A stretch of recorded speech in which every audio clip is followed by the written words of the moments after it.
A very great evening. Good evening, ladies and gentlemen, and welcome, of course, to this yet another great day of debates here at the Climate Story Lab Africa. This is the Youth for Climate Debates. Yes, from wherever you're joining us from, whether you're joining us from the Republic of Kenya, East African region, South Africa, West Africa, the North of Africa, or across the globe, welcome. Wonderful. You know what have been doing it, and here we are once more. Welcome to Youth for Climate Debates.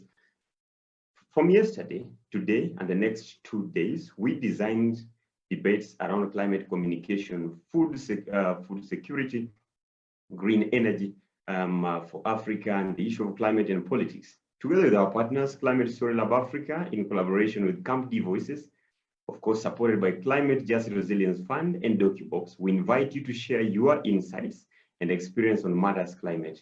Here, your voice matters. For the next 2 days now, because this is our second day, we will center the Africa climate justice narrative on the power of storytelling and communication. And that's why we're bringing all these debates. We are saying that as young people, we need climate action that speaks to a prosperous and dignified future. We are glad that you are here and feel welcome to this great debate.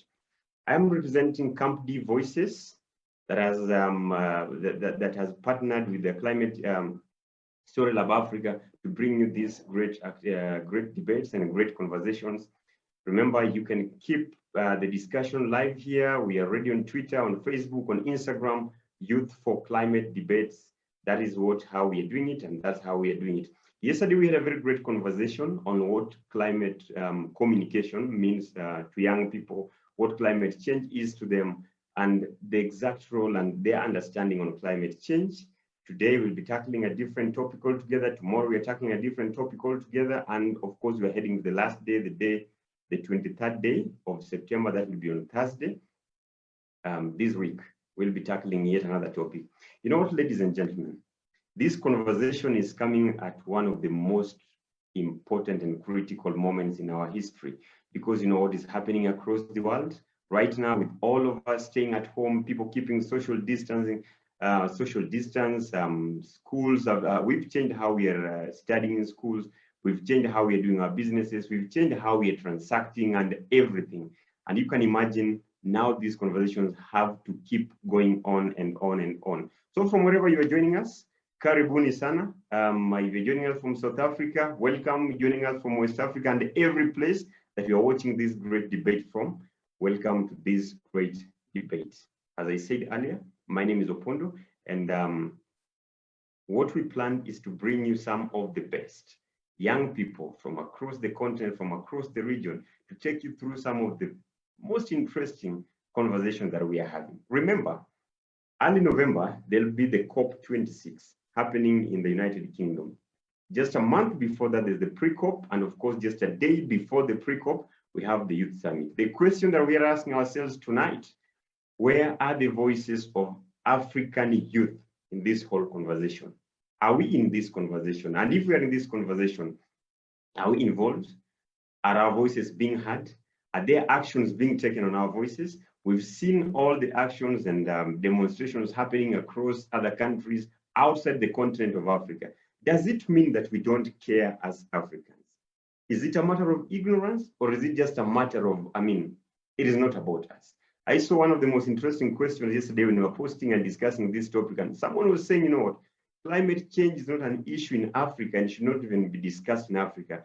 We have other important issues to deal with as Africans.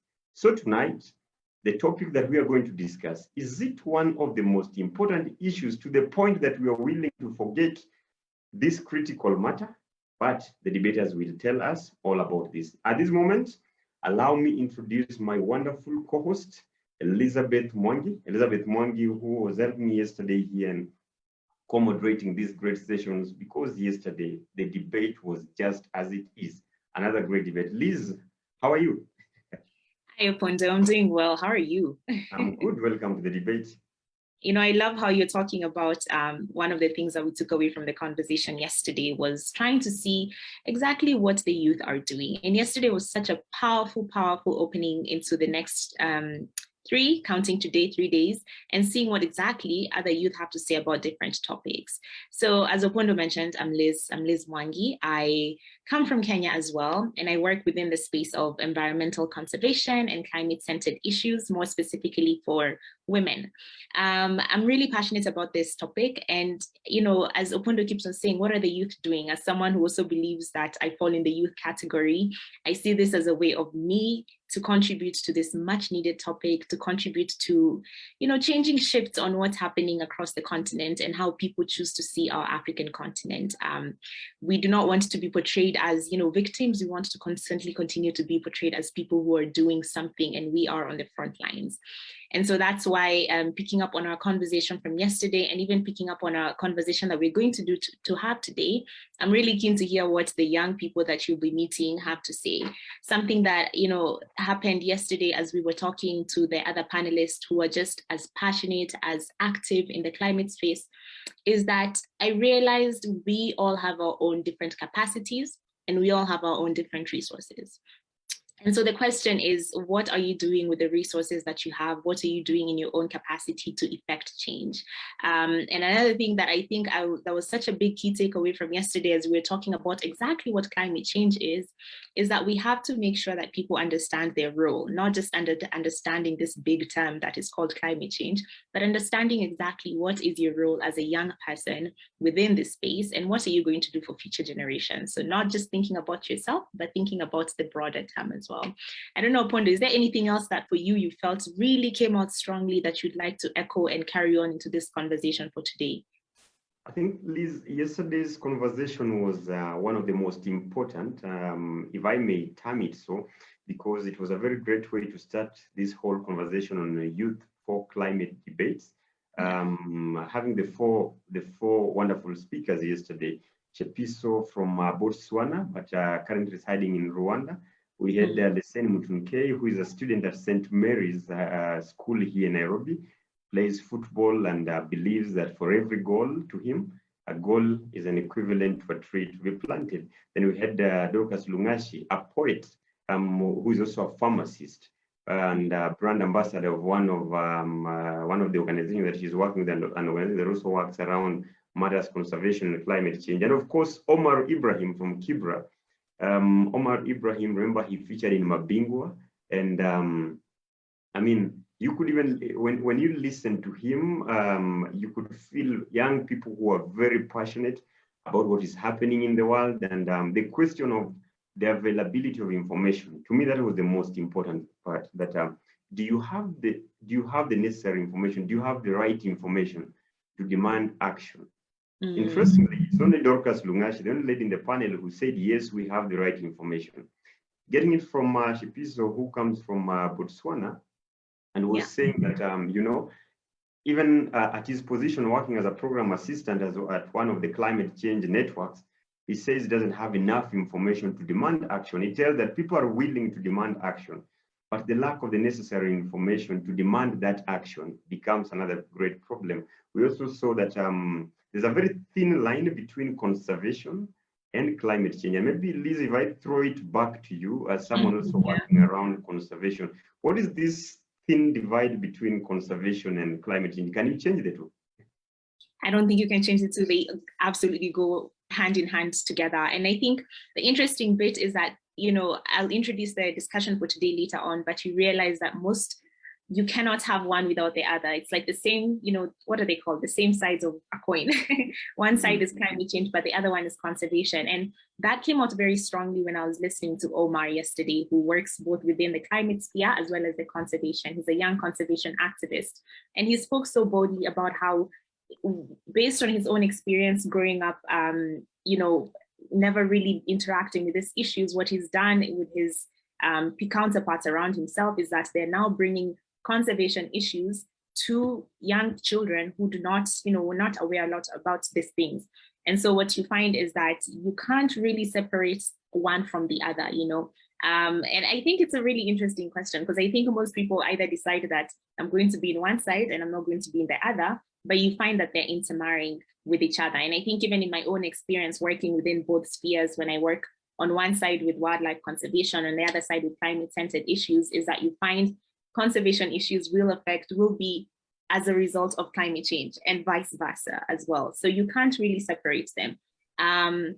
The other thing I think I actually even wanted to piggyback as well is, the access to information and seeing how young people are choosing to portray that information. So not necessarily, you're talking about COP, you're talking about all these big events, someone who is sitting somewhere might not be able to understand that in big terms. So how do we make sure that those big words are disseminated to the younger people and the younger generation, and they understand it in their own ways? So I found it so inspiring how you have someone who's using poetry to communicate environmental issues, someone who's using something like football to communicate that, someone who, is seated in their own capacity in another country, coming from another country, and they're able to say, these are the issues we're going through, and this is what I know, and this is how I can communicate that.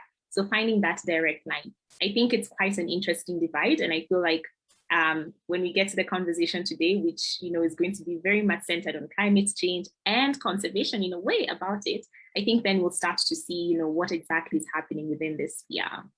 Yes, and I also remember Shafiz was saying that it looks like the farmers in the rural areas are really feeling the pinch, and that those living in the rural setups here, especially in the African countries, really understand what climate change is. And Lungashi stepped in very fast and said, what, we all know what we are talking about here. But maybe just from also my take, every time that I visit my rural side, definitely you get to hear farmers talking about these changes without necessarily saying that it's climate change. So for example, when someone says, we were used to planting our crops in the month of March or in the month of April, but this time around the rains delayed. And now we plant later, and they actually didn't occur as we are used to it. Already, you see, these people really understand what they're talking about. Probably do not really know what they're talking about is climate change.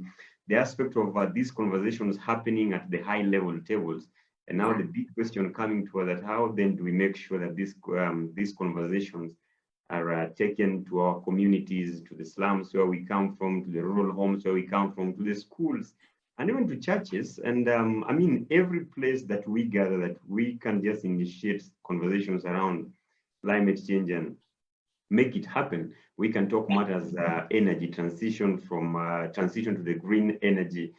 We can talk about matters food security. Which one is climate change affecting food security, or food security making people not really to care about some of their actions and go ahead and do everything that they're doing just to keep on destroying our climate, or even matter governance, for example. What do we even hear our leaders talking about? And I like it because all these conversations are going to come in this whole conversation from now onwards. Liz, back to you. Yeah, okay. Awesome. So I think then with that case, and I think you've mentioned something that, is going to really propel us into what we want to talk about today, is the idea of what exactly food security means, an idea of exactly what it means for, I would say, rural farmers to experience climate change and not really be able to have a word for it, but see that there's something that is, in many ways affecting that. So today's topic is actually building up on that conversation, right? Climate change and food security. How are these two related? What exactly is even, food security? Recently I was reading something and I found that there's this statistics that show that every 1 in 3 person will, experience lack of access to adequate food. And I think the next video that we're going to watch is also a revelation into what exactly is happening within counties here in Kenya, and specifically spotlighting some of the major issues that farmers are starting to face, right? And I think the good thing about it, as you'll see in the video, is that people are actually rising up and saying, no, we need action right now and we need to do something. So as you watch the next video, I hope that you're inspired and you're able to kind of understand that even you in your own position, you can do something about it. Don't wait for the government, don't do it for someone, just take action and see where that leads on.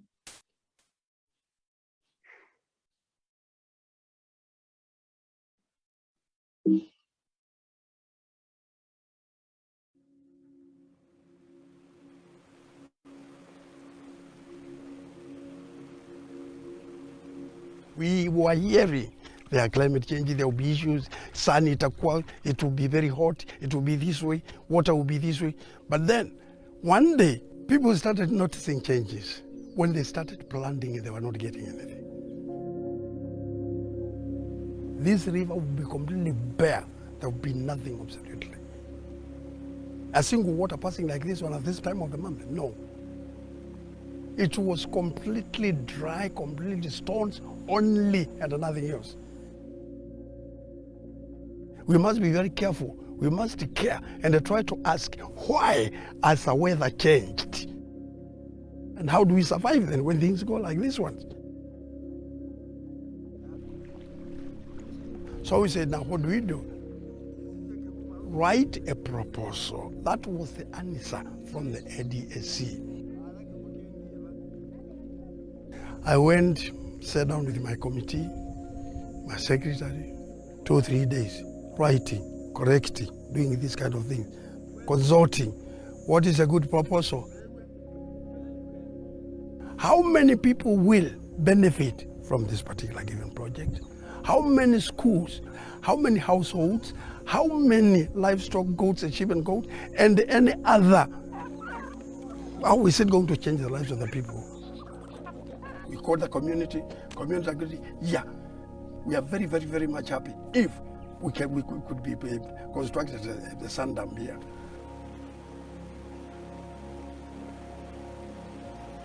So we exhausted everything. Then we took it to the ADC's office. Unfortunately, there was no legislation for us to do those kind of development. Now what do we do? So we had a lot of discussion there. We discussed it actually there. We discussed for about 2 or 3, 4 months, discussing that thing until the county government realized. And they could see, so actually there was a point about climate change these people are talking about. So after some time now, that is back to 2016, a legislation, the county assembly put it down that yes, this one is now going to be, they discussed, it passed. And then it was put over the radios that Makueni County government is the first in the country to put down a climate change legislation.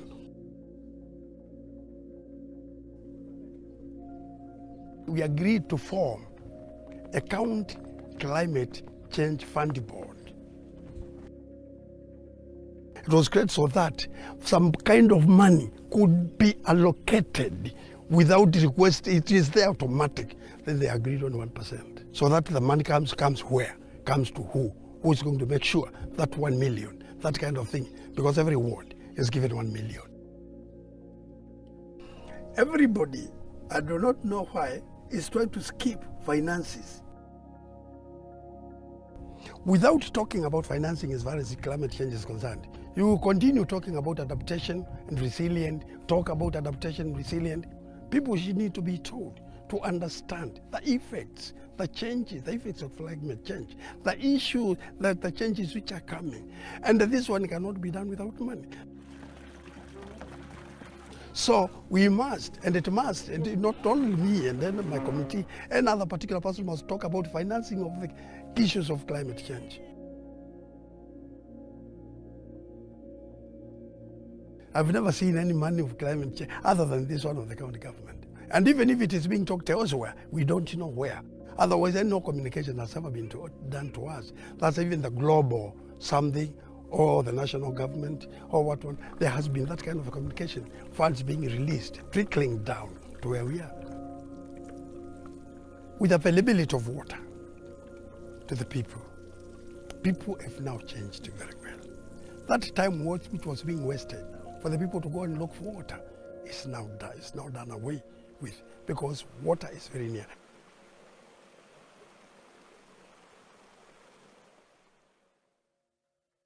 All right, what a beautiful video, and kudos to Makueni County for being the first county in Kenya to actually implement a climate change legislation, and I do hope other counties can take part and actually follow suit. I think one thing I'm really finding interesting about this is that, as I said, and I keep coming back to this idea, is that people are really taking action into their hands and they're saying that enough is enough. We want change and we want to see something. And so, you know, moving forward as we get into this conversation, I hope that you're also inspired by our different speakers to also take change in your own kind of way. Before I also continue, I want to just quickly direct you to the Q&A section, which is just at the bottom of your screen. If you have any questions for the panelists during the session, just drop in your question in the Q&A section. And then you'll also see that there's a thumbs up button. So you can vote for your question, or other people can vote for any question. So the more you vote, the higher your question moves up in our category. But we will try to ensure that we answer all the questions that come in, and keep on engaging with us in the chat box as well, wherever you are watching in from. We hope that you enjoy this discussion. So to introduce you to our very first speaker, I would like to bring on board Anita Soina. So Anita is a fourth-year student at the Multimedia University pursuing corporate communications and public relations. As a passionate environmental catalyst, she's also the author of a book called The Green War that highlights environmental injustices in Africa. Anita is a TEDx speaker and the founder of Spice Warriors, which is an organization that is committed to building a movement of young environmental conservationists through educating kids and youths with no class backgrounds on environmental issues. Anita is also the founding director of Eco Tours and Adventure and the Green Warriors TV. We're so glad to be having you join us today, Anita. Thank you so much. Our next speaker is Joshua Wishouli. So Joshua is a young Ugandan. He's studying in Eldoret, Kenya, and an upcoming environmental conservationist who frequently runs tree planting exercises at his home. Joshua started a project of generating calcium from bones as a method of reducing pollution called By the Bones. So we'll also get to hear from Joshua soon, and thank you so much for joining us as well. We'll be joined by some other speakers hopefully later on, but I think I can hand it over to Opondo just to give a brief introduction of who they are and to carry us forward into the question of the day. Wonderful. As we had promised, and the posters that have gone out, each debate brings 4 speakers. And remember, this is not a competition. It's not a team versus a team, but it's just a debate taking the panel discussion format.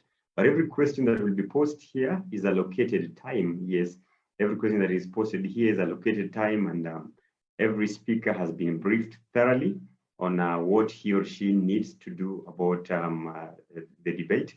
So the third speaker, we hope that will be joining us soon, is Charmaine. Charmaine Muloto. Charmaine Muloto hails from South Africa, Limpopo. Charmaine is a beauty consultant, but also an ardent fighter, fighting for a better climate, a better planet for all of us. As I said yesterday, not just for now, because you see, when you are fighting for a better climate, we're not just doing it for us. We said we have to be selfless, and this is a war that all of us must be part of. And I know definitely Omar will be very happy to see that there's a beauty consultant here also in this fight, because many times it is left to the farmers. Charmaine will be joining us shortly, I guess so, because she had requested that due to other matters that could not be avoided. Then the fourth speaker is Okoth Stephen Omukoko.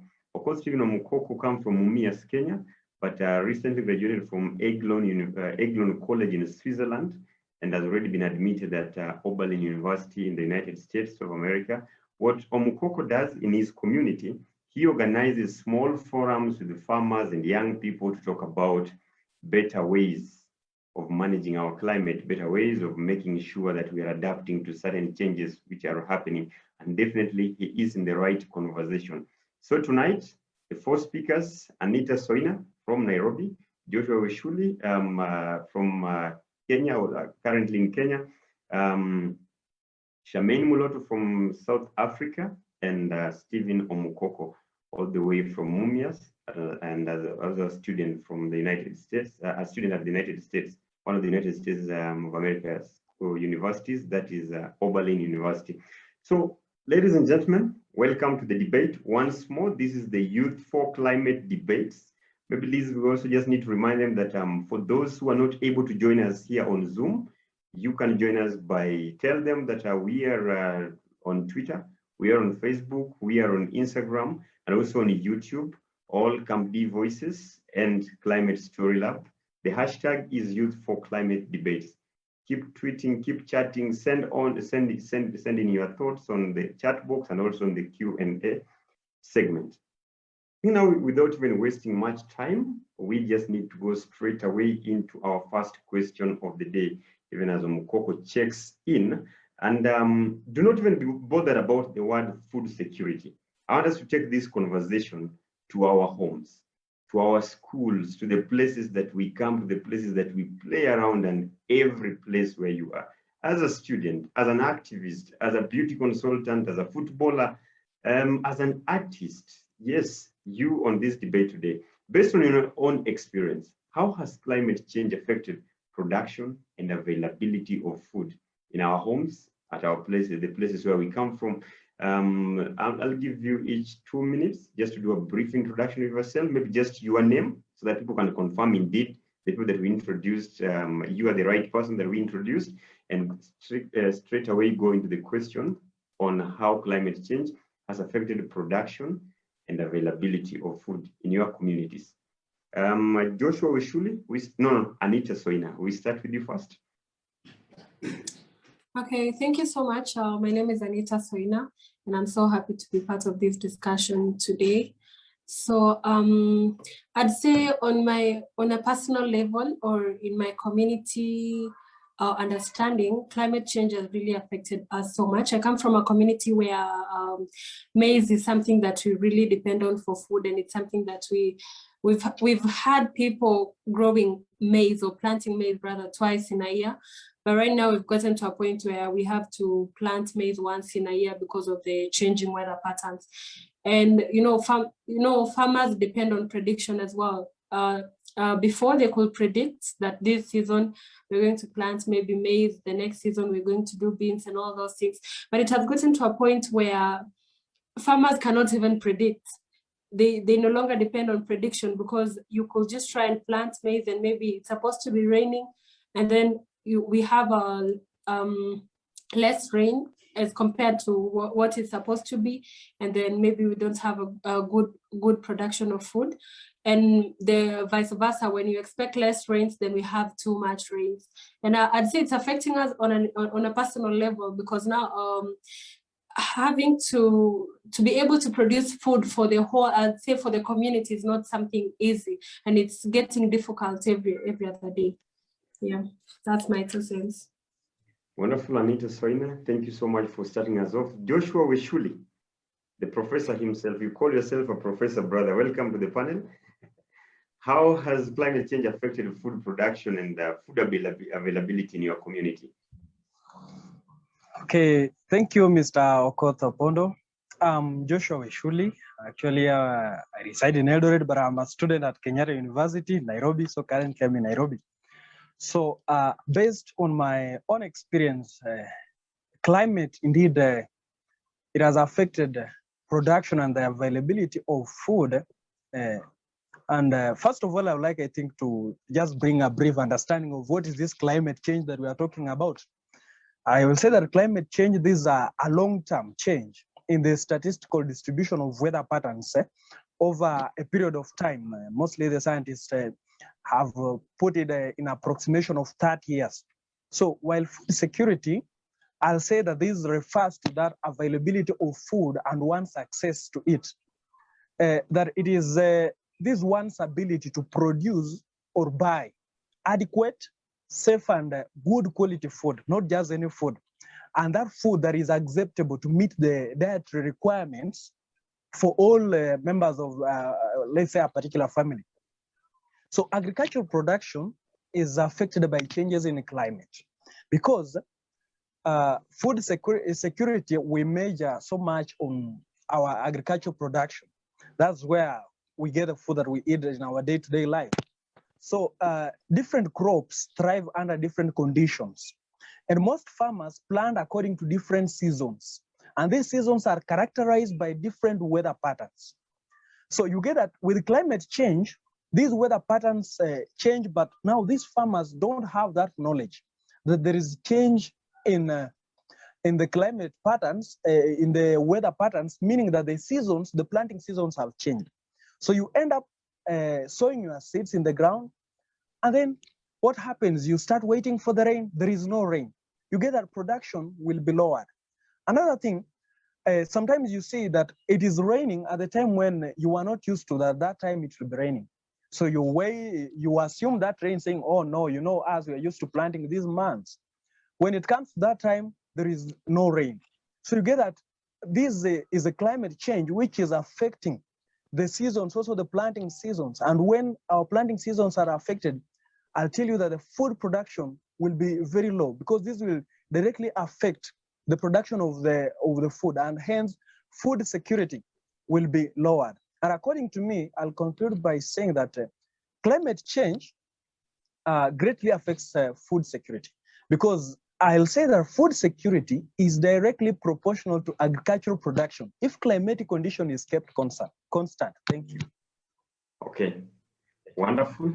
Thank you. Listening, that is Joshua Wishouli. Now we head to our third speaker of the day, Stephen Omukoko. Then we go to Charmaine. So Stephen Omukoko, we are at a point that we're just doing introduction and addressing the first question. So what you missed is just the video that was played, but we are already tackling the first question. So you are in at the right time. Stephen Omukoko, welcome. Yes. Thank you very much, Onopondo. I think the question was, from my experience, how I have seen my community suffer from food insecurity as a result of climate change. You're right. I think climate change, as has been mentioned before, takes time within a very long span of about 35 years.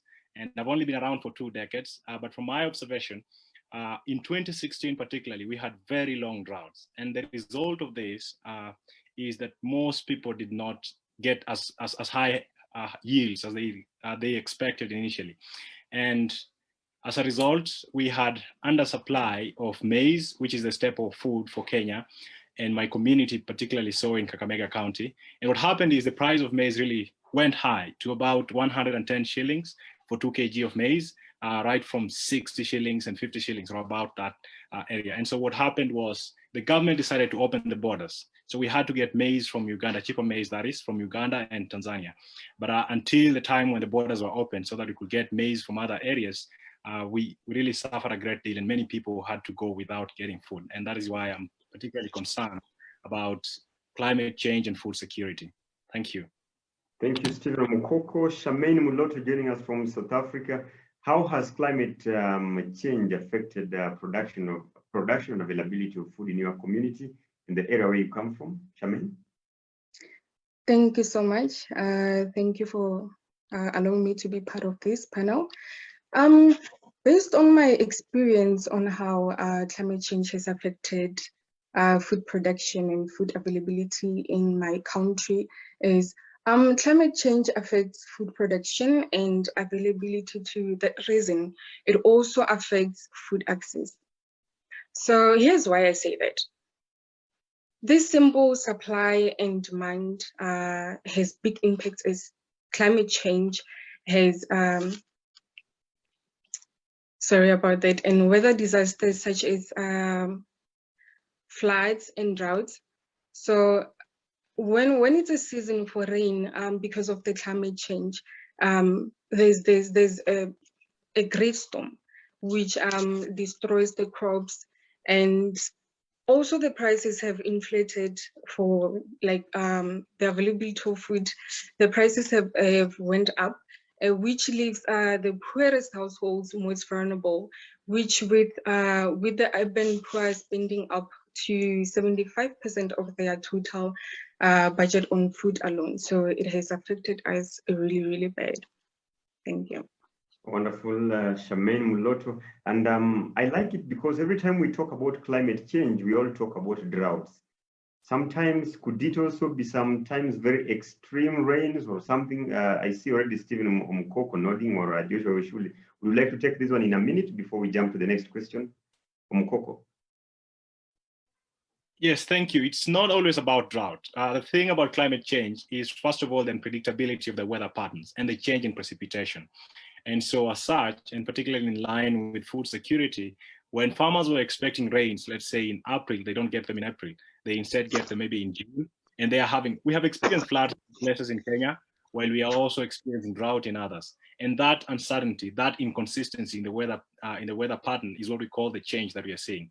So climate change can go both ways, either excessive floods in particular areas or excessive or prolonged droughts in other areas. Thank you. Joshua Wishouli, can I extend the generosity to you in 30 or 40 seconds, kindly? Okay, I think what Omkoko has said is very correct.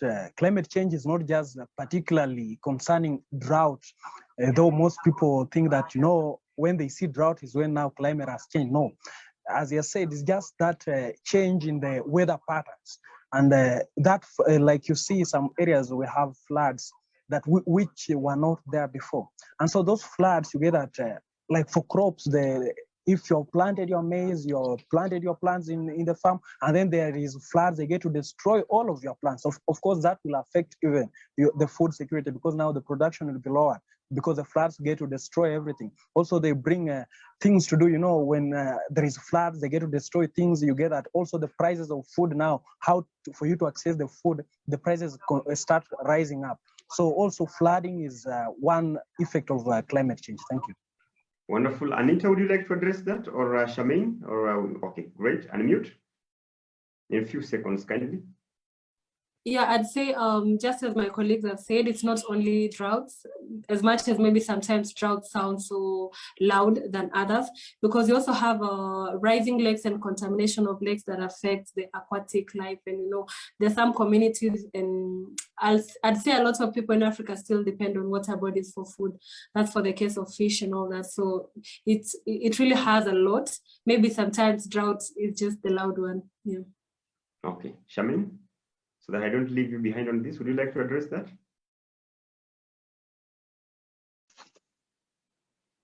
Thank you. Yeah, as they've all said, it's not all about drought. There's also floods, and there's also, you know, relying on, I think, big retailers for food. So if they are floods, and then there will be like lower production of food. So yeah, thank you. Thank you. Wonderful, wonderful. Thank you very much, all of you, for tackling question one so perfectly. Liz, before I hand it over to you, I just want to pass a question to you and also to all of us. You know, I walk around, sometimes I visit markets and see the price of tomatoes, for example, the price of kias, or what is commonly called here sukuma wiki, or cabbages, and I mean, just how the things that we used to buy, maybe something like maybe what you used to buy sometimes back at a cost of maybe 5 Kenya shillings. Right now it is about 15 or 20 Kenya shillings. Do you think it is because of the rising population, or because of the changes that have happened? Liz, over to you. I wouldn't say it's a rising population. I mean, I think it's obviously it's a lot of issues that affects, right? As many of the speakers keep on saying, is that if we find there's a delay in, you know, the rains, or there are floods, or if there's just like drought as well, you find that the supply is obviously not going to be there. And when the supply is obviously little and there's so much demand, they will obviously have to increase the prices of things, right? But I also think that opens, you know, another conversation into exactly how people are actually adapting to a lot of these things, and adapting to this climate change issues, adapting to, you know, all these issues of food security. I think Joshua has mentioned something about how food security is directly proportional to agricultural production.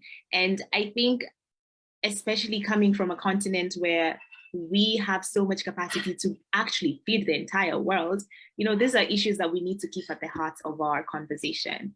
So it's lovely that you asked that question, and it's great because it leads me on to our next question of the day, which is that all our speakers have spoken and they've mentioned that definitely food security is an issue. Definitely, you know, we have a lot of things that we need to be thinking about.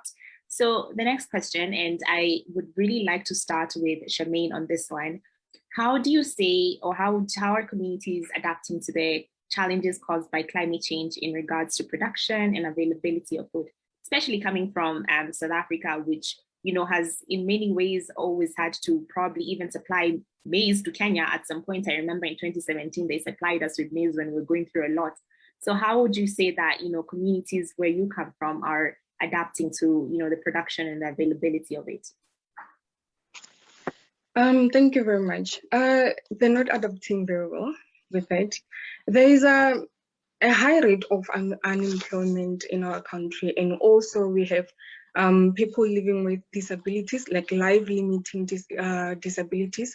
So when food prices constantly increase, it becomes a problem. Most people can't even afford a mere bread. a mere bread to like they do not have money to buy this. So this also affects the smallholder farmers badly, as they are struggling to adapt to these rapid rising temperatures and erratic rains. So it doesn't look good. Thank you. That's true. That's very true. And I think that's a very important issue that you bring up, which I think I'd also love to hear from Anita on this, because I know, Anita, you work in this space, you've written a book about, the injustices of environmental issues. But can you tell us exactly how you've seen communities where you come from adapting to production and availability of food? Kindly unmute yourself. Sorry, I forgot. So I'd say it's really not easy for the communities, as much as we've seen people trying to, for example, in cases where there are droughts, we have people who are trying to prepare dams and all those things. It's not easy. On the case of floods, it's not as easy, or it's not really. It's really, there's so little you can do to escape floods, or I can say to run away from floods in this situation. And like my friend from Kenyatta University mentioned that most people are not educated. The farmers are not aware that we even have a change of weather patterns, and they will just continue with their normal activities of planting maize maybe in December and waiting for rains and trying it the next year and all that. And I think it's something that it will help if we as a country move together and try and come up with ways on how we can build resilience and how we are going to move with it. Because looking at how things are, I'd say we are not really handling climate change well. And if we're not going to handle climate change, then it's not easy for farmers to adapt or maybe to adjust to such climatic changes. So if we're not going to just have a discussion, sober discussion, and not just discussions, because I was telling Opondo the other day, we have a lot of talking and a lot of conferences, a lot of discussions, a lot of plannings, but little action, and that really makes things difficult. And even though we are going to educate the farmers that, it's changing, and then we are all not having tangible actions, then it's still going to be zero. So I feel like it's really not easy for them. And we see a lot needs to be done, all from our side as just a common citizen, all the way to policymakers. Absolutely. Brings me back to the video that we just watched as we were starting this session, is that, they saw what was happening and they decided they're taking matters into their hands and they're going to do something about it. And I think you really wrapped it very well when you talk about, we're not just going to have discussions, we want to actually have action in it, right? Joshua, what are your thoughts about this? How have you seen communities adapting to, food production and the availability of it? Okay, thank you once again. I think for my take on how I've observed that how communities are trying to adapt to these challenges which are being caused by climate change, I think most communities, the way they are responding, I say that they still lack that knowledge that there is climate change, or they still don't understand what is climate change. It's like the other side, most of people are waiting that, there is a disease or there is a pandemic which has stricken us. So let us wait for the disease to end. So you don't know how it is just going to end itself. So that is the same way also people are comparing the issues and saying, things are just happening nowadays in a way that we don't understand. So let us also have hope and wait that it will end by itself. So you get that also climate change, people, the way they are responding towards it is still at some point, there is some also ignorance. And that is one problem with most Africans, that's ignorance. You say something, but you don't want to take note that this thing can turn out to be very serious, more than the way you think. But you ignore, you say, this is just a slight change. Let's wait for things they will just go back to normal. And so at the end of the day, you get that production is affected. I come from where I've been residing in Eldoret. You get that farming is only once per year. They have one season. And also, I've been in Western, whereby farming, they have 2 seasons of farming. And it happens that I'm also a farmer, and so I do the farming. And you get that I saw what happened last time it was so pathetic to see many farmers going to cut down their the maize that they had planted in their farm, now turning it into fodder to go feed their cattle at home, because they planted at the time when there were no rains. But at the time when the rain had come, no, people are relaxing and waiting. Things are still, things will just come back to normal. So you get that one is something that really affects the crop production. And also how the community may be responding to the issue on storage and distribution of food. You get that there, I see also that storage is always an issue. You know, when you have your plants and then the pests and the birds, there are so many things which are fighting your production also in the farm. So some farmers are forced even to harvest their crops early before maybe they have dried well or they have matured well. And when you go store such produce, you get that there will be various effects such as maize, when it has not dried very well, there is those molds that will start growing on the maize.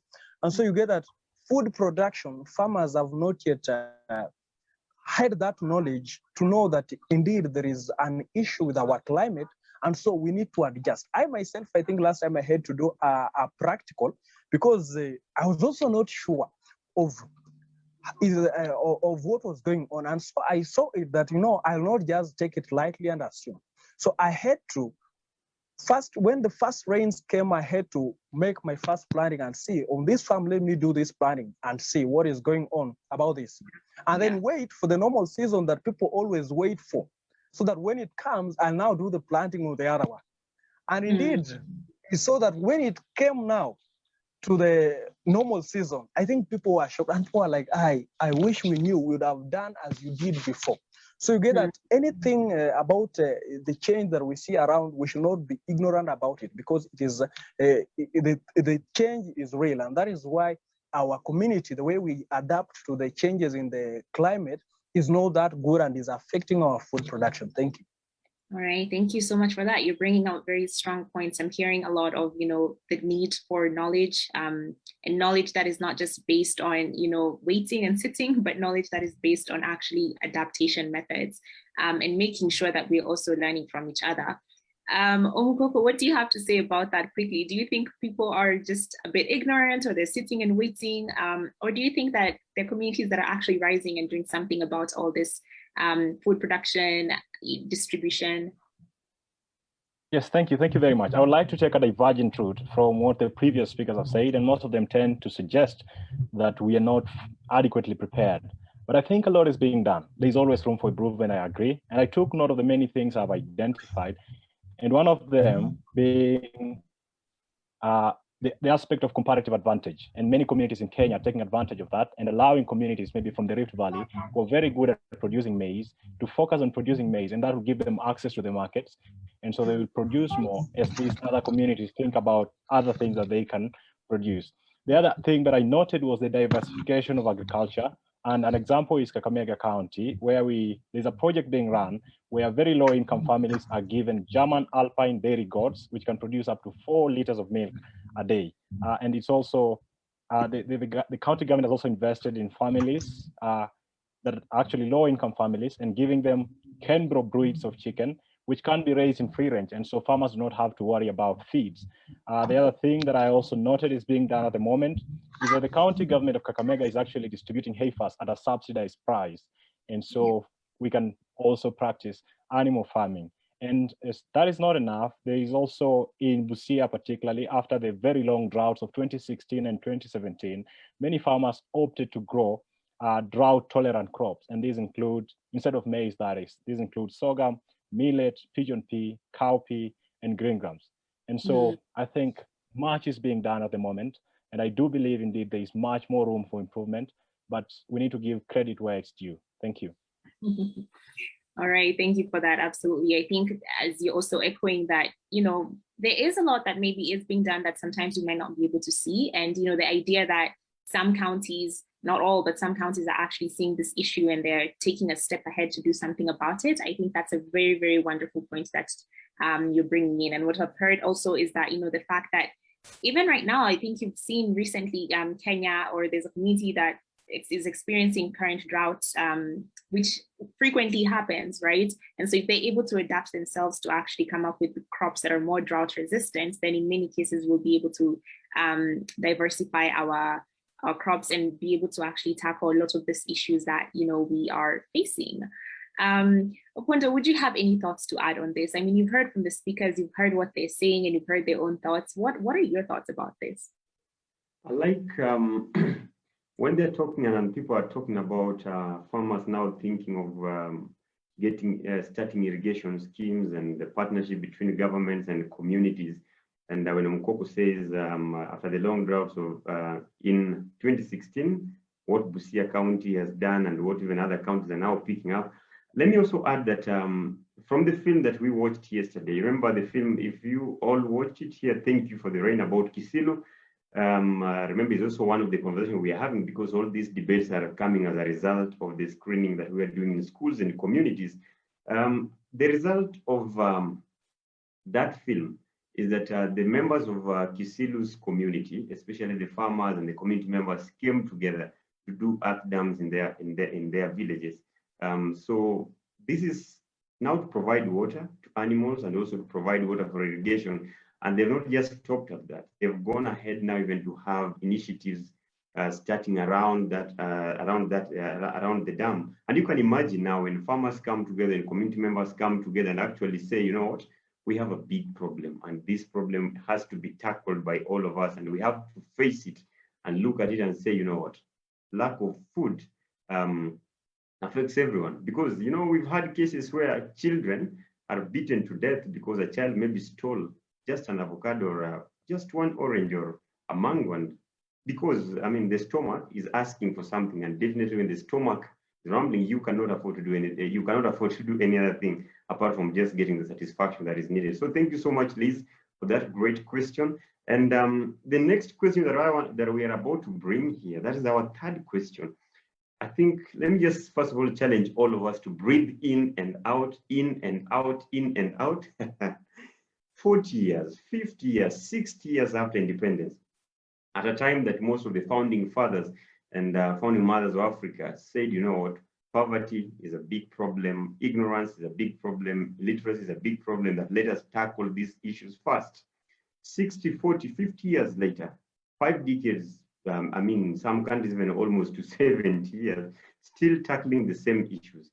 Can we now today look at each other straight in the face and say that, you know what, we have other better issues, whether the more critical issues to deal with than climate change? That's the question that we're tackling right now. Africa still is experiencing problems of poverty, illiteracy, problems of health, corruption, and all that. Are we then just justified to say climate change is not our priority, guys? Let's tackle other things. Soina, you are fighting. Are you really fighting a just war, Soina? Don't you think we have other better things to fight? Unmute, Soina. Allow me to answer that in just one quote.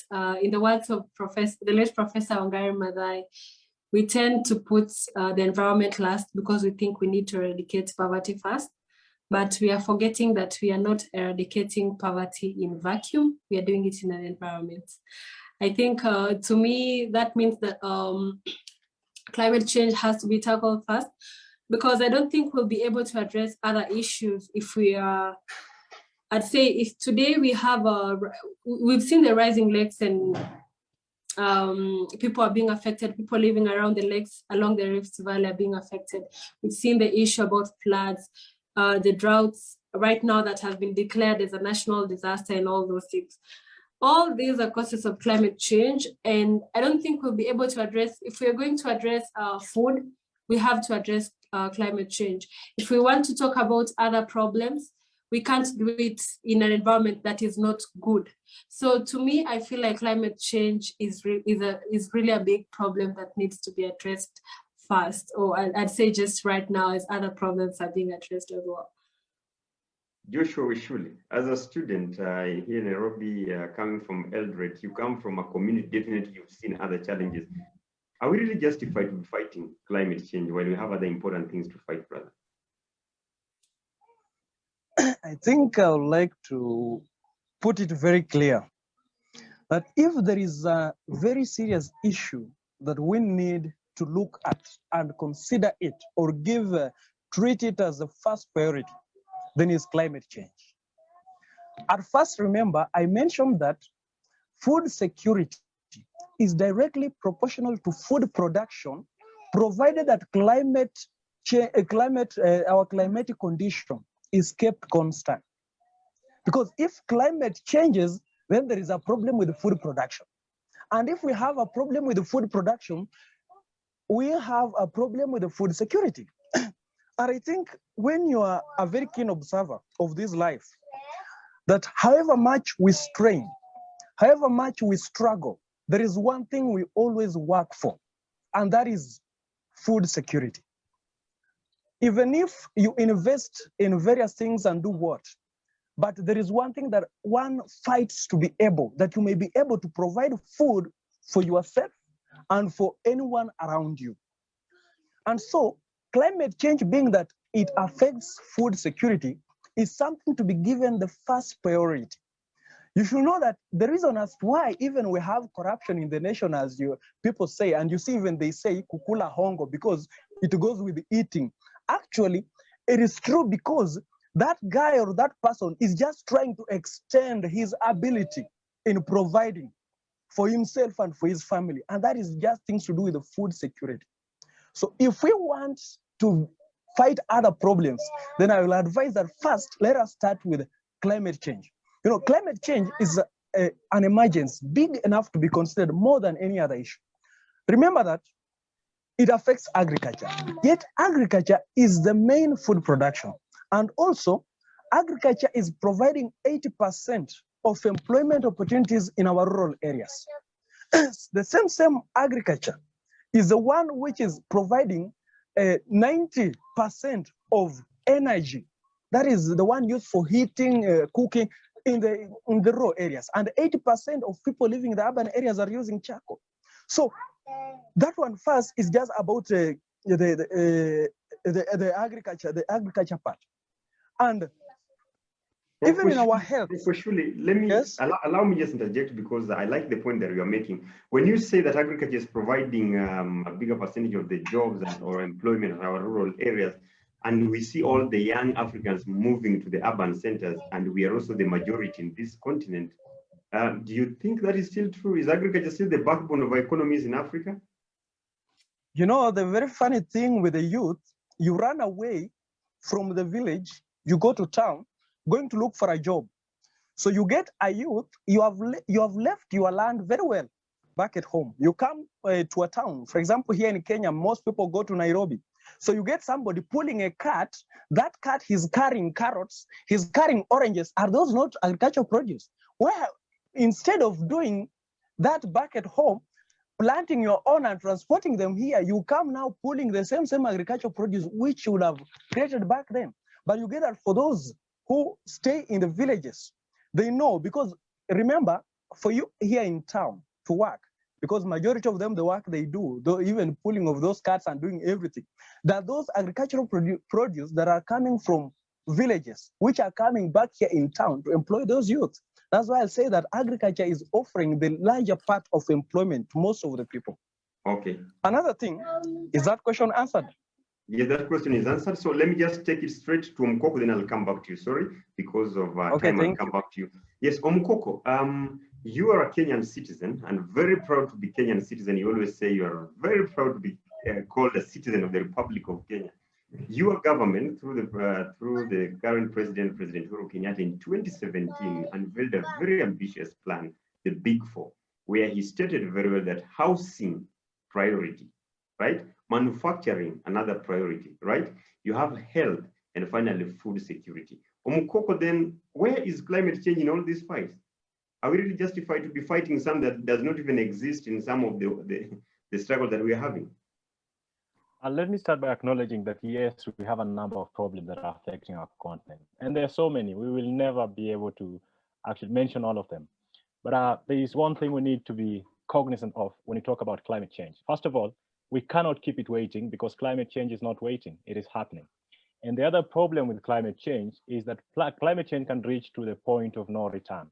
You know, corruption can never reach at a point of no return. We'll reach at a point and that can change. Illiteracy can be solved. But when climate change happens to a level whereby we have actually lost everything we could do to save our planet, then we don't have as many options. So bearing in mind that climate change has a point of no return, we have to prioritize it. And at the end of the day, one of the problems that we suffer from as Africa most of the time is that we only solve problems that have already occurred. We are not very good at addressing issues forehand. So I think we need to improve in that, and climate change gives us an avenue to do that. But the other thing I'll also like to mention is agriculture is the backbone of our economies, is the backbone of our countries, and that is for most countries in Africa. And so without agriculture, then our economies collapse. And I will conclude by saying that actually climate change determines our level of agricultural productivity. And so the more we can mitigate climate change, the more we can produce at an agricultural level, and that will help us a great deal in, first of all, saving our economy, providing jobs, and providing food for ourselves. I'm not saying that we sideline all other problems, but I'm saying that climate change should be given as higher priority because of the imminent danger that it continues to pose. Thank you. Great. Charmaine from South Africa, you come from a country that has been on the map for some of the good and some of the worst things. Just recently, there were a lot of, there are a lot of problems, especially conflicts happening around the major cities, in the major cities in South Africa. And definitely poverty is contributing to all this. We've seen xenophobic attacks in South Africa. We've seen young people yearning for a space for political participation. Is climate change still something to have in their list of priority? Thank you very much. I'll speak for my country. I feel like climate change is not recognized in my country, and I feel the government has to make or raise an awareness for climate change because it's affecting us in food pricing or prices actually in general. They go up each year. Each year prices go up. We have a little bit of food productivity, and I feel like we have very few youth who study or know about agriculture, because I feel like agriculture is important. We need to know about farming. We need to, the way that our grandparents used to do. They used to, do farming, plant, and they never used to run out of food. They would even dry and store some food for the next season. So that is not happening now. And I feel like, I don't know if it's ignorant or maybe people are not aware of it, but they just go about a day like it's normal, and they hardly talk about climate change. And I mean, you can tell each year the temperature changes, there are floods, the rain is not as normal. So I feel we need to fight climate change in our country. Thank you. Wonderful. Thank you. Listening to that was Charmaine Muloto from South Africa. And Liz, you just allow me, because there's just a small extension of this question that really need to be addressed. And I feel that it's not just good that we debate, but also we debate and have some very quality discussions here. The continent is expected to, the population of the continent is expected to triple to 3 billion by the year 2060. Yet here we are, the youth of Africa. We are the people in TikTok, in Facebook, in Instagram, doing all manner of things. Every African wants to be a celebrity today. Every African wants to be an influencer on YouTube and every place. It is good that we have all these skills. We are learning to be teachers, to be doctors, to be engineers. The question that now we want to bring at this point, how can the best of the African youth use their skills, innovation, and technology to boost food production, storage, availability, especially in this time that we are living in, and now that climate change is something that we know definitely is not stopping today, but now it's a matter of adaptation. In a minute each, let me start with the warrior herself, Anita Soina. First of all, thank you for that question. It's that it's so sad that most young people are running away from things such as agriculture and climate change. We are living in times where not all, but most people appreciate fancy things. And for sure, sometimes climate change discussions and environment conservation and maybe something to do with food production is not seen as that fancy. Young people want to learn more about showbiz. Like you said, everybody wants to be famous and all those things. And it reminds me of something that we raised the other day on Twitter of whether we think making agriculture compulsory in schools, if it's going to help. And a lot of people raised points that maybe that could also help, but that is not really like the whole solution to it, because you've seen people complain a lot about the cartels in the food production industry. People who really like young farmers don't benefit as they should from food production, and that scares away young people. I think that's one of the things that need to be looked into.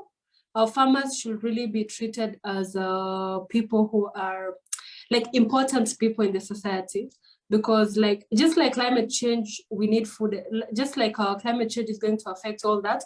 When you don't have food, it means you're also affected. Yeah, you can't do, even on a layman's perspective, you can't function well when you're hungry or when you don't have quality food and all that. So first of all, I'd look at it as trying to bring make the farming sector interesting and try and make more youth in this discussion, because the population is expected to increase and we have more old people than young people in the food production sector, and in few years time they'll not be there, and we will not eat TikTok, we will not eat all those. I mean, it's not bad too, but I mean, we'll still need the important things first.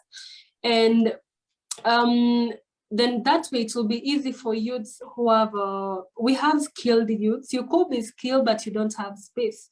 Then you could have space, but you don't know what to do with that space.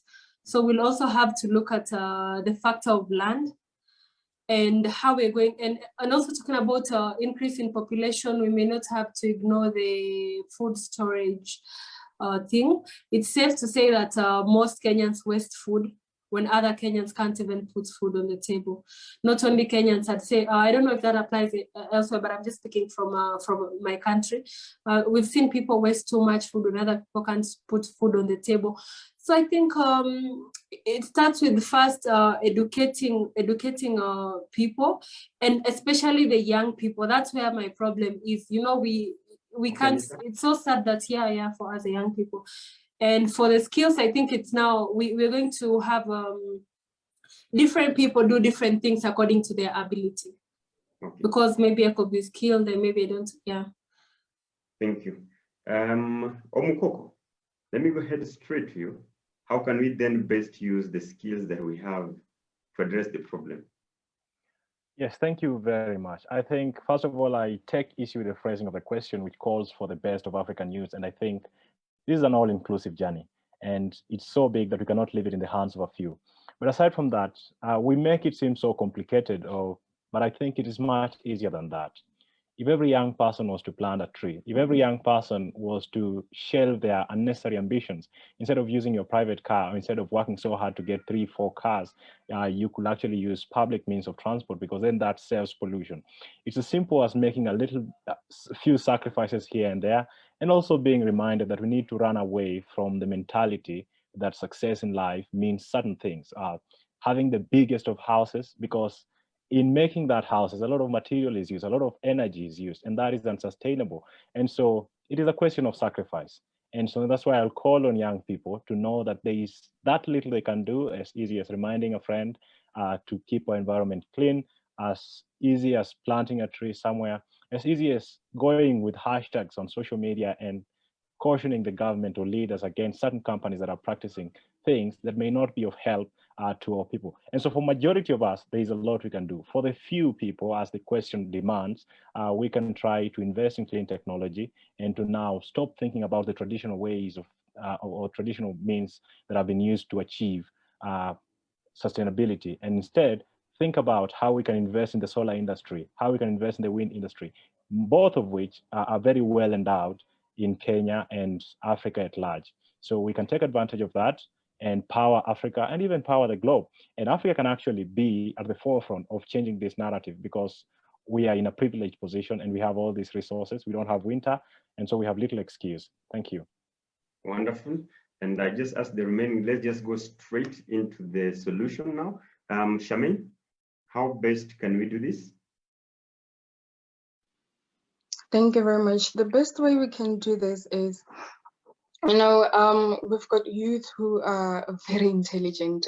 They know technology, they know, you know, social media. You can use that to your advantage instead of, as Ms. mentioned here, that nowadays all we know about is TikTok, you know, Facebook. We talk things that are not of any help. So if we could just, you know, get the message out there through our social medias, through campaigning and all of that, that could really help. Thank you. Okay, Joshua Wishouli. Okay, thank you, Mr. Okoth, once again. I think here for what I can say, that I think for the youth, as it has been put, that the bright mind, I say that in this 21st century, we need very innovative and creative minds.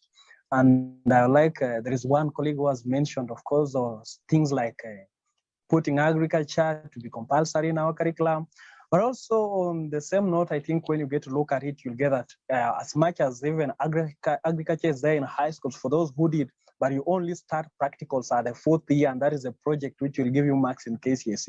So you get that also its impact is very low. So what I'm trying to say here is that it is more of theory, but you know, with climate change, here we need practicals. I myself, I think I remember during the introduction, it was mentioned of a project that I'm working on of how to produce calcium from the bones. Now, this is one of a creative and innovative way on how I'm going to fight climate change, and also, you know, because I'm trying to fight pollution. You know, bones are things which are they're non-biodegradable. As much as you keep them in the ground, it's very difficult for them to get out. So you get that. And also pioneering on a group actually. It's called a Creative Mind for Climate Change Impact. And there's a group which we are bringing together creative mind from the youth. I think we are working as a team so that we get to work on various problems. First, we study a problem. For example, we get that a certain thing is causing environmental degradation. So how can we come up in a way that will be able to fight that environmental degradation? For example, we looked around in the school scenario and we saw that so many papers are being thrown all over. You get that the environment is very dirty, full of papers and water.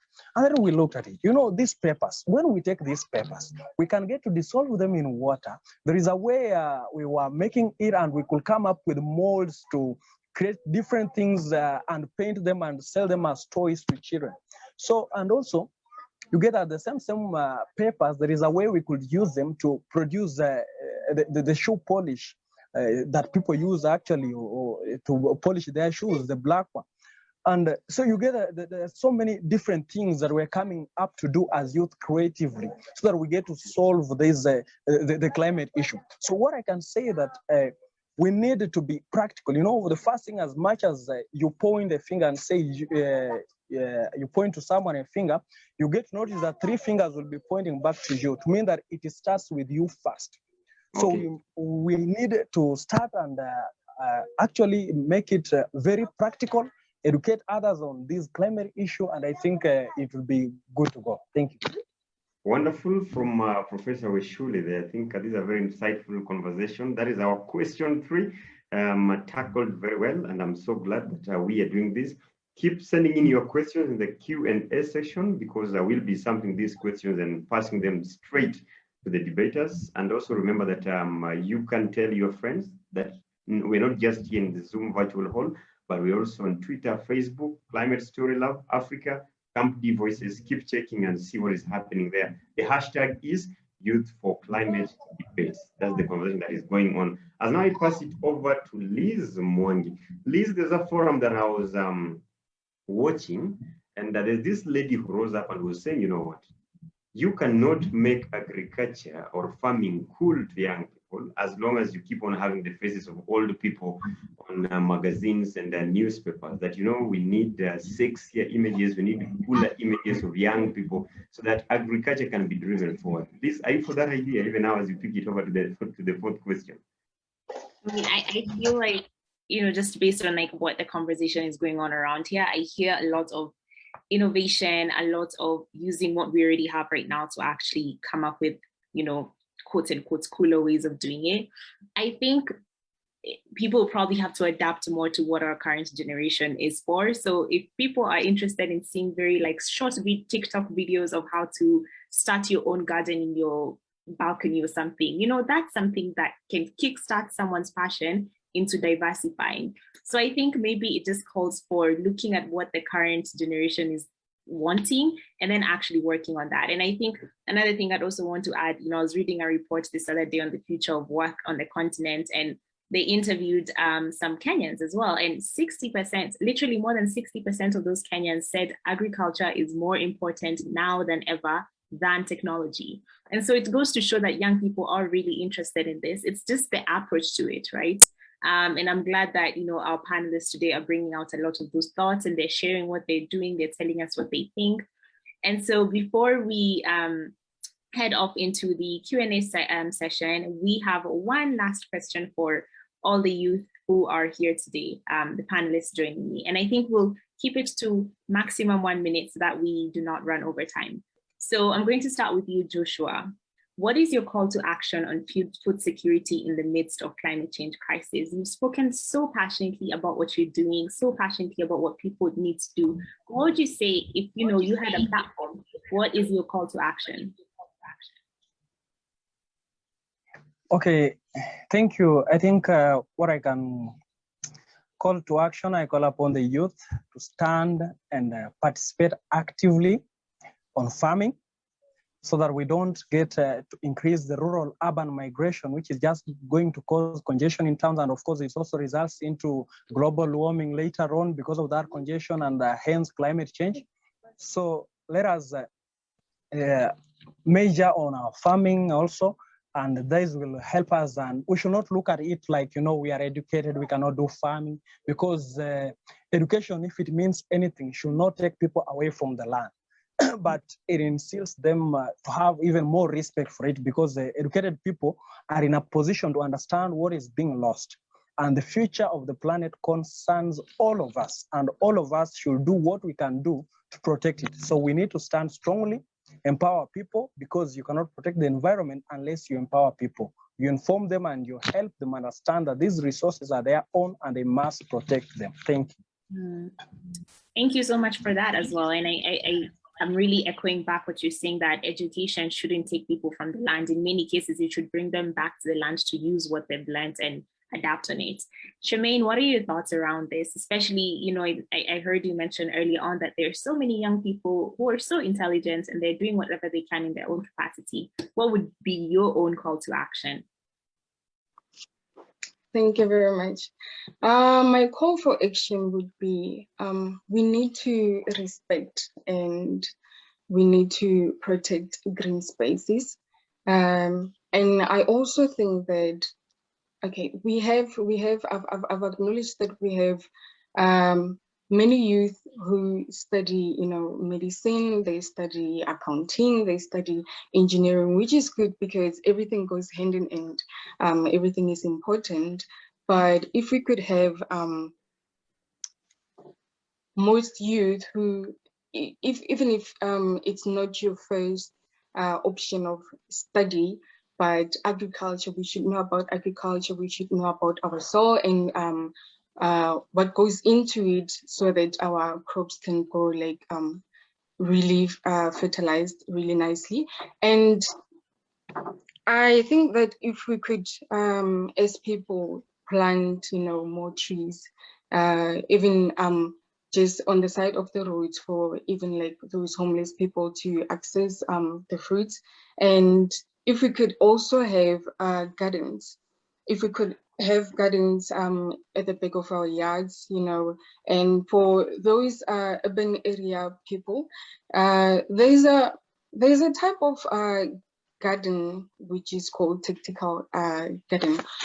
This involves using limited space available without having to, incur hefty green spaces such as parks and gardens. They're very important.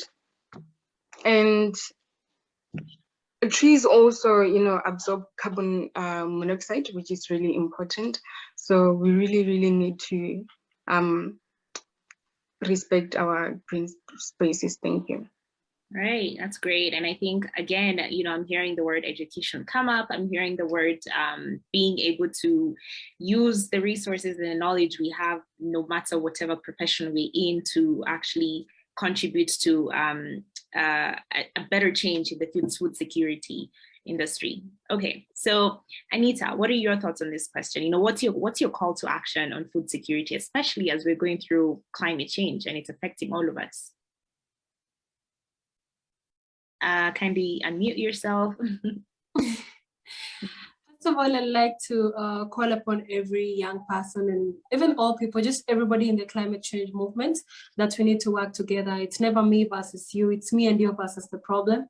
So let's learn to work together. And another thing, maybe to everybody outside there, you don't really have to do a million things. Like they say, we don't need one person doing a million things, but we need 1 million people trying to change their ways slowly.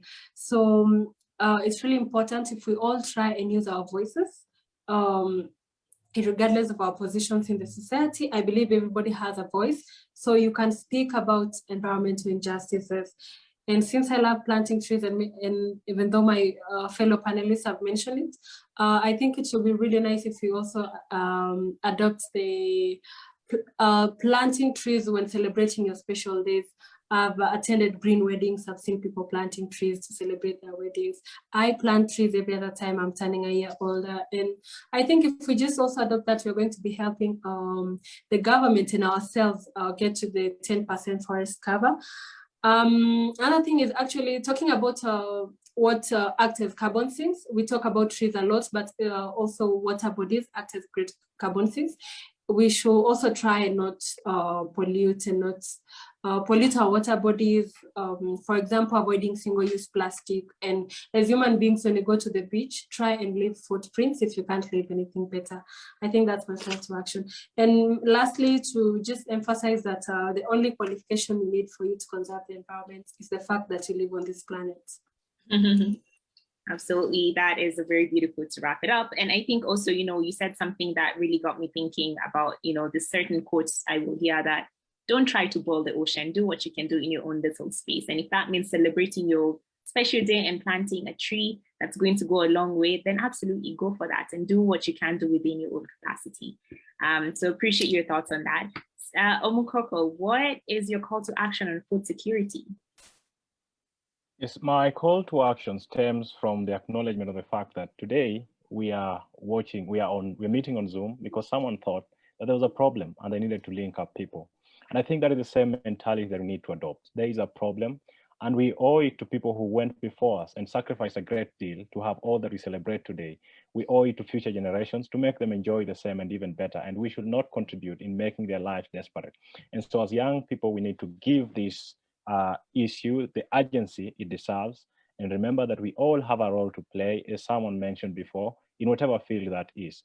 Let us continue being innovative, maximize land. I've seen so many people planting sukuma wiki in sacks, and that really helps them to help towards fighting climate change. And my conclusion is, let us join hands in creating awareness, because change begins with knowledge. Thank you. Thank you so much for that.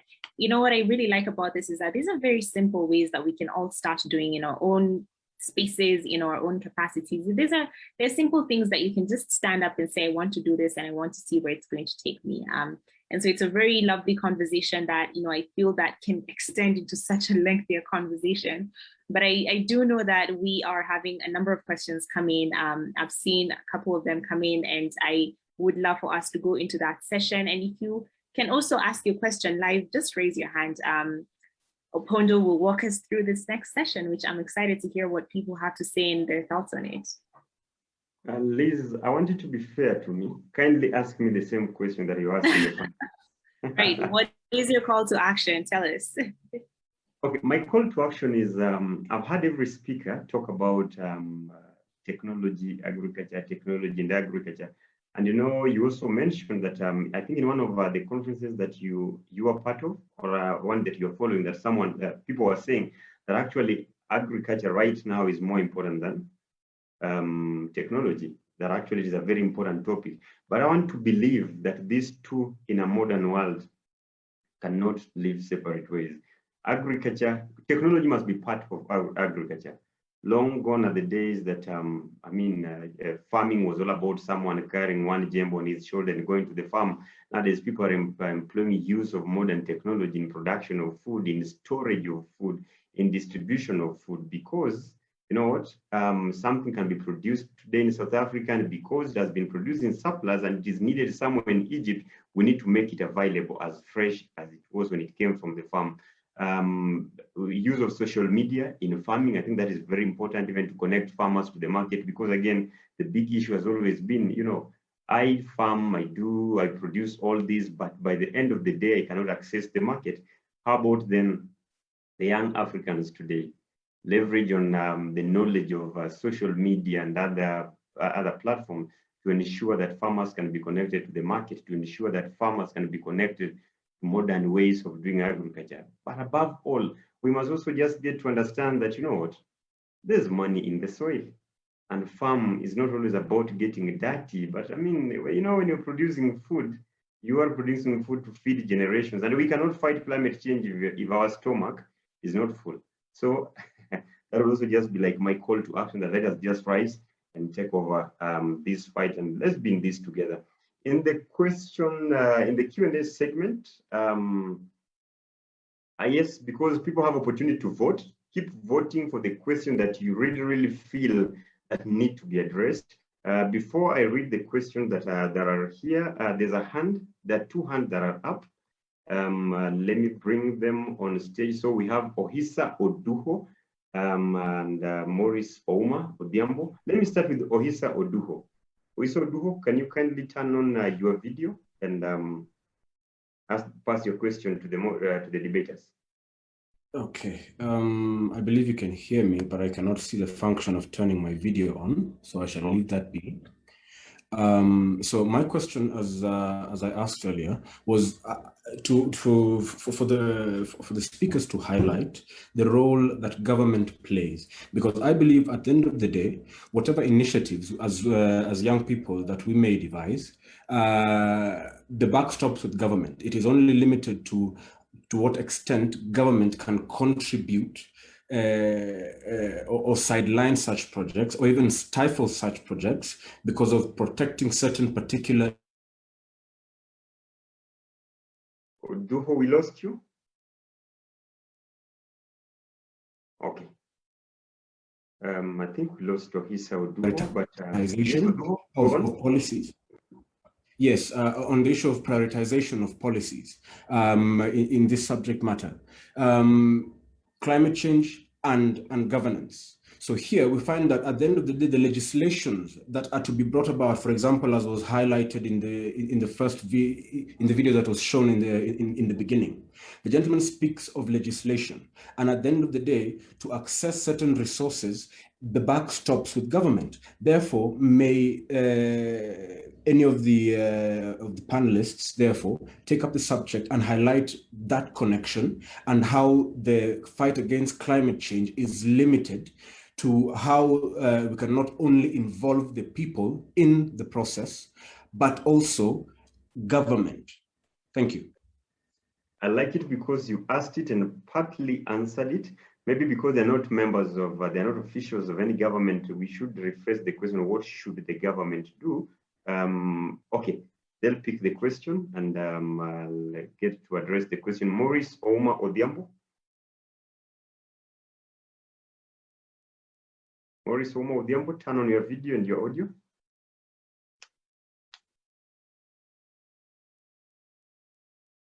Okay, Maurice? Yes, Maurice. Yes, we can hear you. Oh, you can hear me. Great. Hello. Can I be heard again? Because I think I am off air. Yes, we can hear you. Oh, okay. Now I want to ask two quick. So should I also add on my video? If possible, fine. If that is possible, so that we also, in the interest of time. Two good things, because we are talking about agriculture and all my work have resolved around the smallholder agriculture. So how can we use the CADEP, the Maputo protocol, to see to it that we improve the agriculture, the smallholder agriculture things, and how can we bring the extension officers into the picture to see to it that all those things we are talking about here, about climate change, about food security and food on the table, is brought to fruition. I'm talking. I'm asking this because I've been on the advocacy for some times now. Okay, thank you. That is Maurice Odhiambo. Maurice Odhiambo is raising a very interesting question on a comprehensive African agricultural development program that was launched in Maputo, Mozambique in 2003 during the Second African Union Assembly. And I know it is quite an interesting document to read. If maybe any of you here has read it, you'll get an opportunity to address it. Ali Malekane from South Africa. Ali Malekane. Ali, unmute yourself and turn on your video if possible. And also on the way, Tina, you should also be ready. Okay, Tina, if you're ready, you can unmute.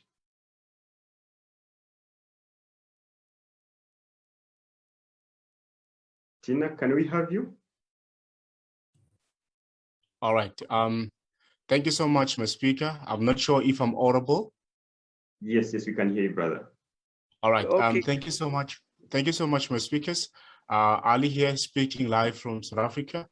My question, it's gonna be short and simple.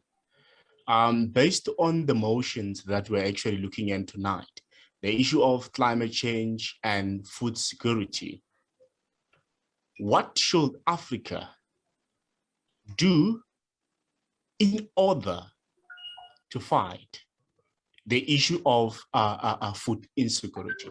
What needs to be done? What policies which are actually affecting the agriculture, which needs to be reviewed so that Africa as a whole, they can benefit for some of those programs? I thank you, my two speakers. Wonderful. Thank you, Mr. Ali. Who else do we have? Me, no. I'm Tina? here. Yes, Tina, go. My question touches on a very important point Joshua talked about. Do you mind telling us your name and where you're joining us from? Oh, sorry. My name is Christine Musandu. I'm joining from Nairobi.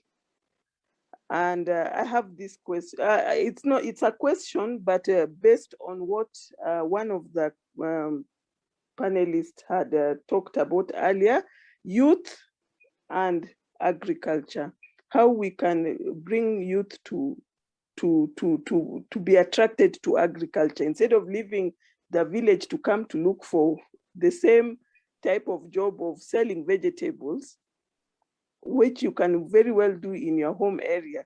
So my question here is, looking at the years coming, and you know, youth normally believe that agriculture home, kulima, you have to be old, maybe that's for the old people. What can we do because of this climate change and other things? What can we do to draw and attract youth to agricultural farming? Wonderful, thank you. For all the debaters, kindly turn on your videos. It is very important that people get to know who the debaters are, and also just for making our screens here beautiful. Kindly do so. Yes, great. Come back to the screens. My co-moderator, Joshua Wishouli, one of the debaters, Charmaine, come back to the screen, Anita, and Omkoko. Just a little, Okoth. Yes. I want to add on to what the last speaker have just spoken, that how can we make agriculture sexy? Because if you do an advert on agriculture development, you see even the card bring the Trust Africa, they bring all the women who are very tired on the farm. So how can we bring agriculture very sexy for the youth? Right. Yeah, thank you. That's it. Great, thank you. I don't see any other hand raised, so I'll go straight into the debaters right now. Also, let me just read questions. I hope you're noting them down. There's another question here in the Q&A session. Do you think the rate at which the government is doing something, yeah, the rate at which the government is doing something, because our governments are always saying we are doing something about it, we are doing something about it. So do you think the rate at which the government is doing something is fast enough to catch up with the accelerating climate damage and population rise across the continent? Allow me pick that one because I see the other questions are part of the other questions that have already been raised. So due to time, if we get one person who can just maybe if one person addresses the other question, one or two questions properly, we just move to the next speaker to the other question. So Anita, Soina. Okay, so I think I'd address the issue on if we think the government is, if the government is really doing enough. I'd say as much as, you know, most of the time as activists, when we raise the issue that we need governments to do this, people will always come back to us and say something is being done. But looking at the rate at which the damage is happening versus the trying to control the issue, I'd say the damage is happening at a faster rate. So I'd appreciate that we have a few things that the government is doing, but I'll also not run away from the fact that little is being done. And just like one of the panelists mentioned, that climate change is not waiting.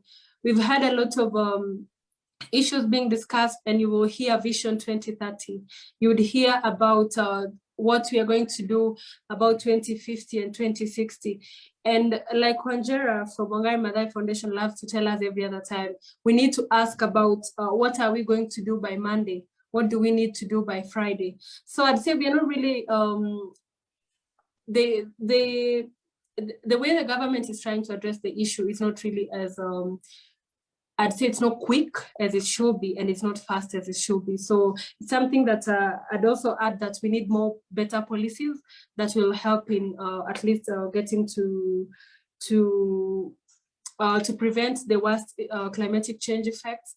And I think as much as we'll always say that we need to do something from our own point of level as youth, as who, will not run away from the fact that today I can't wake up and say if your vehicle is emitting much more than it should be, you have to get it out of the road. We have to agree that I can't do it as a common mwananchi. It's something that the government policies can help.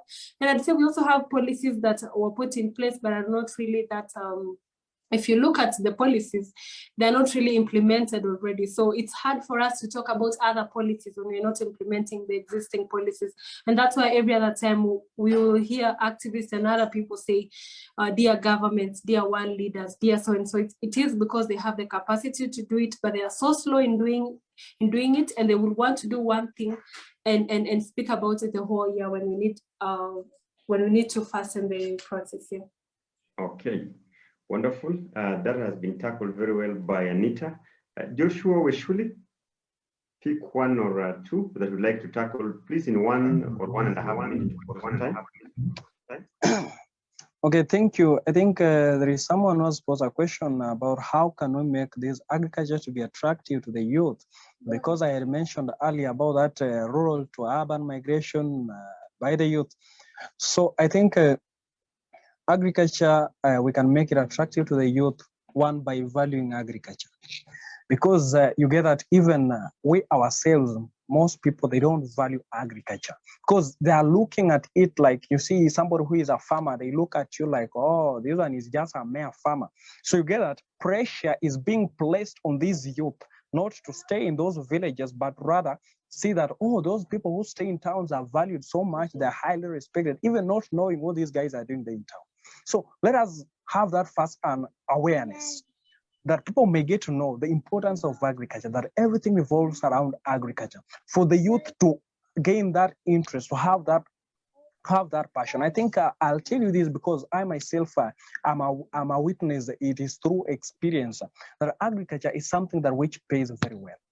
And you know, when you get to invest in agriculture, however much the small piece of farming land you can get, but you can get to earn very well from that piece of land. So the good thing is that let us also use our social medias to display, I think, adverts concerning this agriculture, how it pays. Because you get that when we go to biodiversity in crop farming, there are these indigenous crops like the yams, the cassavas, the potatoes. You get that they're very, very expensive when it comes to town. So instead of coming to struggle, carrying them here in town to be paid 10 or 50 shillings or so, you go plant them back in the village. You'll be able, now we shall, when you get to bring them to town, that is when you can get to earn highly. I know some may start asking, oh, and you know, movement, the transport or what from there to here. I think I myself, when I started this such business, I started it just from a low point. And with just the little thing that I had is what I use. And for now, I can tell you that actually it is not a problem. I do feel it. I do feel the goodness. So I appeal to the youth that agriculture is very, very nice. Okay, thank you. Wonderful. From Prof. Wishouli. Omukoko Stephen? Yes, thank you very much, Upon. Unfortunately, my video is not turning on for reasons I'm yet to establish. But I will respond to Ohisa Oduho's question when he mentioned that the buck stops at government. And if the government is not making appropriate policies, then there is nothing we can do. So Oduho seems to present the image that as citizens or as members of this country are helpless. And I do not buy that. I think we are very powerful. It's just upon us realizing how much power we have. And let us be reminded that governments are as good as their people. And politicians are there to sell ideas that are popular.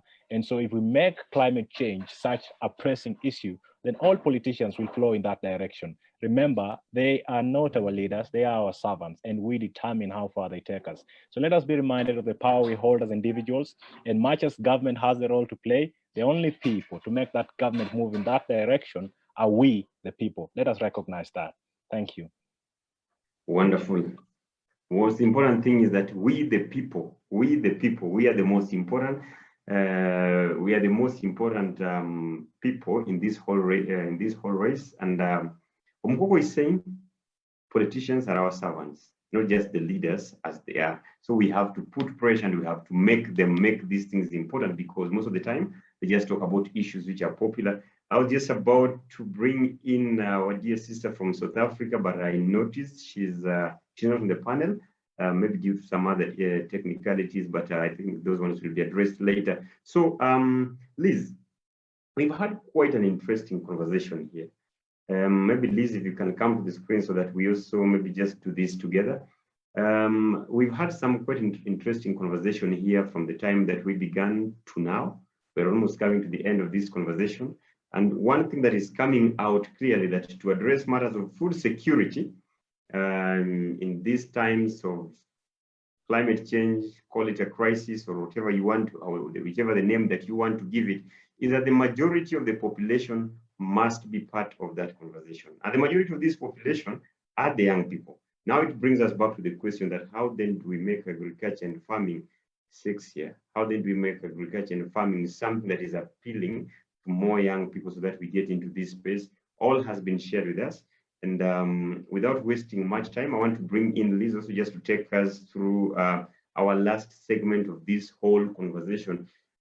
It has been close to 2 hours since we began crossing of the T's and dotting of the I's. And I have to say, for me, it stops here.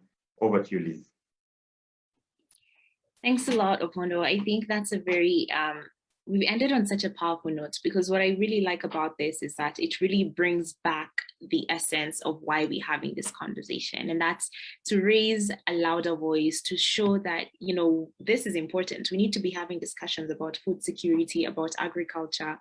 And the fact that we have panelists who are quite young, who are doing a lot of things in their own capacities, and they're amplifying and saying, no, we need to actually make a lot more noise so that leaders can see and they can also amplify it on a larger scale. I think we're starting on a good note. And I'm really quite glad that, you know, just from the session today, we've heard how climate change is definitely directly proportionate to food security, which is proportionate to agricultural production. And if we do not deal with climate change, we'll be facing the floods that we're facing, we'll be facing droughts, we'll be facing so many other issues that in future are going to affect not just us, but also the people behind us and the people who are going to come after us. And I always say that, you know, if you can do what you can do in your own time, then I think you've done a good job to pass it on to the next people. And we are those people right now. And so essentially what I'm getting out of this conversation is that there's that need to come together as youth. There's that need to do our own bit that we can do. And there's also the bit to continue raising a larger conversation. So as we're leaving this conversation today, as we're going through our own, you know, whatever we're going to be doing, let's continue having this conversation. Let's continue saying that this is important, and we demand, you know, we demand that you people do something about it. I really loved the quote that Anita spoke about when we asked about why exactly is this such a big issue when, you know, we have others that we can be thinking about. And Wangari Maathai pretty much said that, no, we can't just keep on putting climate change as the last issue, you know, then you reduce poverty to a vacuum. Why are we doing that? And so I'm super glad that we've had such powerful discussions coming from Joshua, coming from Shemaine in South Africa, coming from Omokoko, and to see that people are willing to stand up and to say that the next thing we want to do is to show that young people really care about this topic, and to show that politicians should care as much about it, and that maybe hopefully in future it can also be included in the big four so that it's not left out. You know, I think it's quite ironic that you can talk about food security but not give climate change as much essence and as much attention as it also needs. And so to everyone that has joined us from wherever you have joined us from here today, we really appreciate your time. We appreciate you being part of us. We appreciate the fact that you've contributed your thoughts. And we also appreciate our panelists today, and whom we hope can also continue carrying on the larger conversation out of here. And so Opondo, I'm just curious from your end as well, is there any big thing that you feel has been so key to you that has stuck out that you also would want to kind of re-echo back and show that, you know, we need to actually start having this larger conversation and taking action, and not just single action, but collective action together for others to join in and rally together and show that it is important? Liz, thank you once more. Though I told people goodbye, but you're bringing me back, which is a very good one. Just also to remind everyone that these conversations are going on, not just today. We are going on tomorrow, and tomorrow coming back with another very interesting conversation on climate change and energy. On Friday, we are coming back with climate change and politics. So don't run away, even if you felt like some of your questions have not been addressed due to time, because we have to keep it short and sweet. Remember the major goals for COP26 this year. 1 is adaptation. 2, collaboration. The third one is finance, and the other one is mitigation. You see, Liz, when everyone was talking here, what was coming to me, to my mind very clearly, that is coming to from the speakers, is that everyone is saying that for us to be resilient, for us to address the challenges of food security, then we must be ready to collaborate. government and community members amongst themselves. But then also above all, adaptation, that we have to adapt to the change that is happening. It is not just time to sit down and say, you know what, things are happening now, let's just sit back and wait. Just the same way we adapted to the new ways of having meetings and having conferences like we're doing here, definitely, we have to adapt to the new ways of producing food, storing food, distributing food in the midst of this crisis that we are having called climate change. Thank you, Liz. Awesome, thank you. And so tomorrow we'll be obviously continuing the conversation surrounding another topic that is very much in relation to what we've had. So tune in tomorrow to hear more about how climate change is also goes hand in hand with energy and what young people have to say about this. I think we've had a series of very powerful discussions coming in from the past, from yesterday, from today, and to see how, you know, other people have their own thoughts to share. I think we'll be glad to have you be part of this. And so thank you so much, Joshua. Thank you, Anita, Omukoko, and we were missing Charmaine, who is not on this call, but thank you all so much for being part of this. And Opondo, of course, for co-moderating on this conversation. So keep on carrying it forward. And until tomorrow, have a lovely rest of the evening. And we look forward to seeing what more discussions come out of it. And a happy International Peace Day to everyone who is watching.